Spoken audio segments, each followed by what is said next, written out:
guys, it's 21 Maxwell here and welcome to the latest edition of my Road to Glory save with the Maximum Championship Wrestling company that we have curated. Now, going at this event is a few months on. I have taken every bit of advice given to me, as I say, complete noob when it comes to this type of saving the game. So say all the feedback I've had about everyone, which has been great. As I say, it's honestly helped me a lot so far. Learn about what I need to do going forward, not to be spending too much money, how to reduce costs, and really just make the best out of starting from scratch. So from what we've done today, again we're at a generic venue. We're looking to expect 19 fans in Scotland, so again it's an improvement. We have let go Jordan Devlin, who was unhappy I didn't give him a pay rise because we simply couldn't afford to, and his contract expired. We've also lost Kenny Williams. We have brought in a lot of wrestlers. Some will appear today, some won't, on basically the minimum contracts that we can, just really to get some decent shows, because at this moment in time we can still really get any sort of rating and we'll gain popularity in Scotland, so we can have a shit show, we can have the worst wrestlers possible, and we can still do well. Another tip I've taken for everyone is not having as many shows as often. I'd say the last show would have been August. The next one I'm probably going to run likely will be a New Year show in January, the last week of January. So again, giving us 3 months to reduce the debt. As you can see, last month, because we had no show, grand profit, so we slowly cut away at the debt we'd created. So I'm just going to quickly go into a few things. The roster, we'll show you who we've got. We've brought in Alex Kavanagh, a Scottish wrestler, one part of the Forgotten. We've brought in Andy Anderson. Kept a lot of them with just basic gimmicks. I think the gimmicks and the characters will properly go into once we have, like, say, a weekly show or something like that. But Andy Anderson, Scottish wrestler. I'm not sure he's taking as many bookings in real life at the moment, but I have seen him a few times with the SWA, Scottish Wrestling Alliance. Yeah, good wrestler. I've enjoyed his work, so I've brought him in. Glenn Dunbar is going to bring in basically an experienced head, good quality wrestler here. As I say, a lot of experience. I think he's someone that can help our younger wrestlers going forward. As we know, we had signed Lewis Girvin previously, so he'll be one of our hot prospects going forward. He's not 27. I can guarantee he's nowhere near 27. Lewis is probably, again, I'm probably guessing at this, but I'd say right now in real life he's probably only about 19, 20. But so much potential. Like, this kid could be absolutely fucking incredible. He's honestly so good at the age that he is just now. We've been watching him maybe for 3 years now, and he was good back then. I can only assume with more experience, working with, as I say, more experienced pros. I mean, I honestly think Lewis could get to WWE. That much potential. We've also signed Tom Fulton. Tom's been about a good few places, done a lot of shows in Scotland. I think, if I'm right in saying, he was doing a few shows over in Romania, helping with the Romanian one of the Romanian companies over there.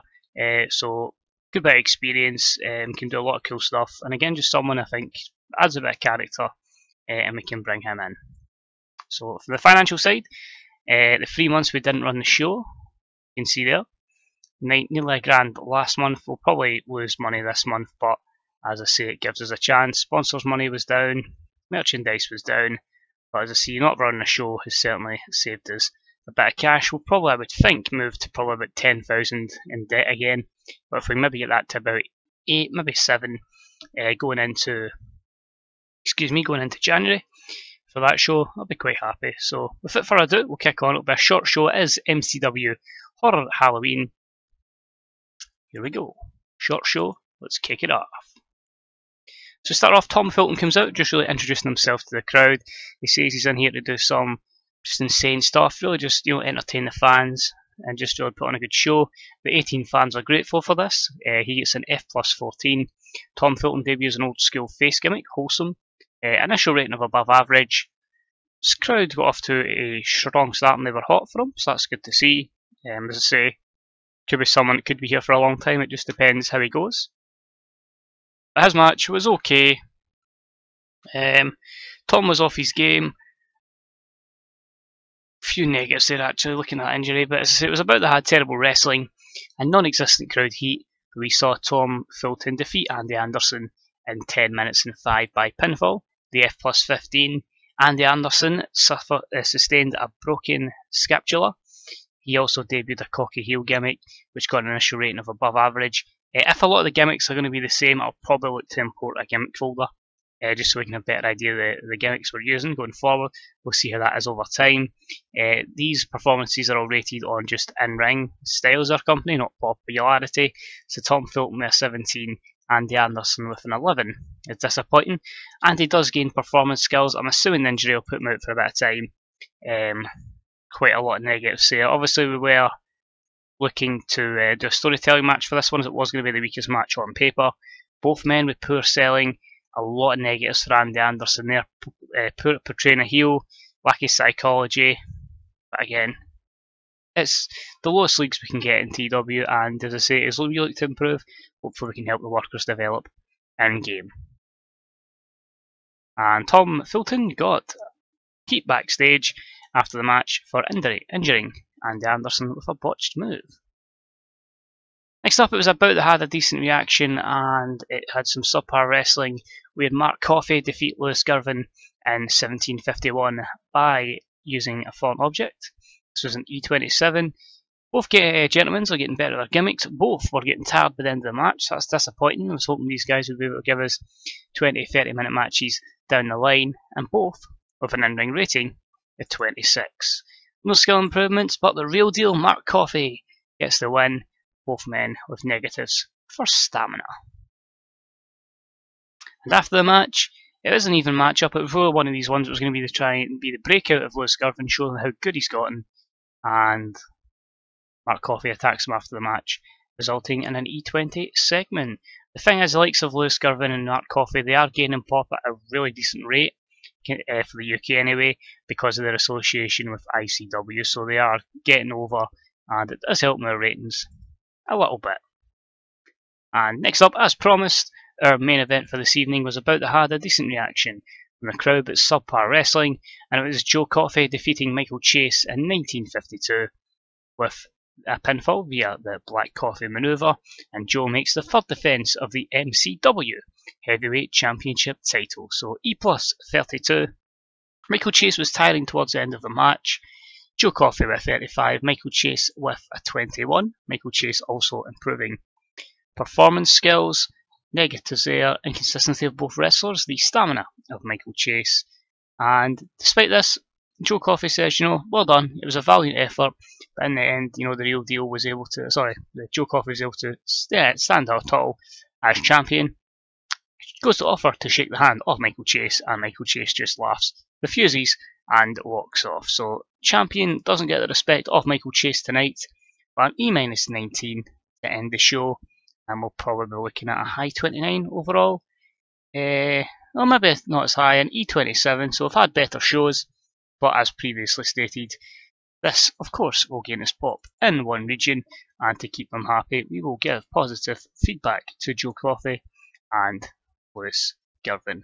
So that's the thing about being this size of company, the shows are very short. You try to minimise the use of wrestlers as you try and just remain and get your costs as low as possible. We're probably down to about, I'd maybe think even minus 12,000 this moment in time. Hopefully not as bad as that. We'll gain a bit of money at the end of the month when we hit into November, and hopefully, as I say, the time from then to our next show, hopefully reduce it to 10k. So let's have a little look here. Our show, if we can see it down on the right hand side. The feedback has been that it was better than you'd expect from a company that's tiny. So we're getting good feedback, that's good to see. Prestige is still at 1, but our momentum is up to 5. What's that? A pop at 2 now. We're getting there. The build is slowly underway. If we look at that there, yep, 2 popularity in Scotland. We're on the rise. Still going to be a long run. Minus 12k, so that's not too bad then.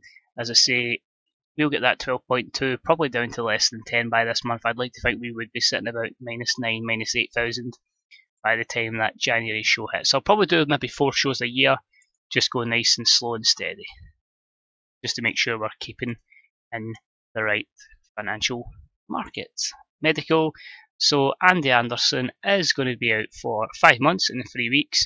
That's cool, we just won't use him, we'll give him all the time to recover. So that's going to be it for this episode, guys. I hope you enjoyed it. As always, if you have got any more tips for a Road to Glory series, please let me know As I say how stressed I am, a complete and utter noob. As I say, we'll try our best to do this just as the company. We'll try not form any alliances, take any shortcuts. We'll just try and do this as good as we can.